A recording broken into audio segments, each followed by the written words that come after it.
Hello, I'm Puck, and I'm here to narrate Stars Hide Secrets. The weird math of optical depth. Optical depth in astrophysics refers to a specific level of transparency. Optical depth and actual depth, tau and z respectively, can vary widely depending on the absorptivity of the astrophysical environment. Indeed, tau is able to show the relationship between these two quantities and can lead to a greater understanding of the structure inside a star. Optical depth is a measure of the extinction coefficient or absorptivity up to a specific depth of a star's makeup. Tau identical to integral z, alphas equals sigma n. The assumption here is that either the extinction coefficient alpha or the column number density north is known. These can generally be calculated from other equations if a fair amount of information is known about the chemical makeup of the star.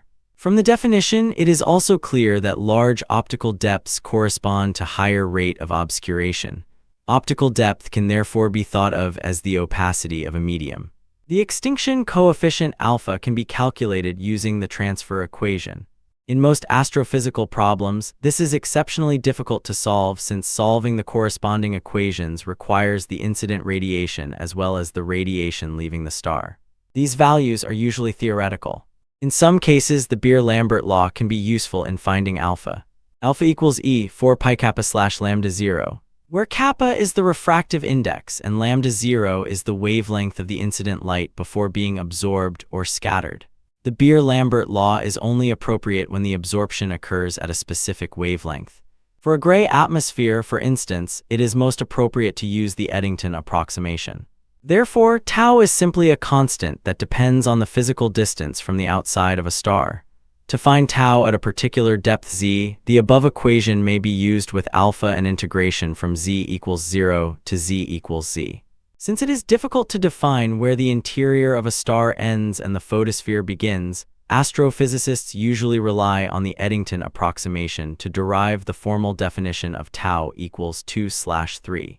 Devised by Sir Arthur Eddington, the approximation takes into account the fact that produces a gray absorption in the atmosphere of a star. That is, it is independent of any specific wavelength and absorbs along the entire electromagnetic spectrum. In that case, $T4 equals frac 34 T E4 left, tau plus frac 23 right, $, where Te is the effective temperature at that depth and tau is the optical depth. This illustrates not only that the observable temperature and actual temperature at a certain physical depth of a star vary, but that the optical depth plays a crucial role in understanding the stellar structure.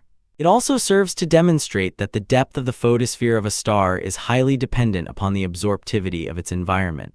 The photosphere extends down to a point where tau is about 2/3, which corresponds to a state where a photon would experience, in general, less than one scattering before leaving the star.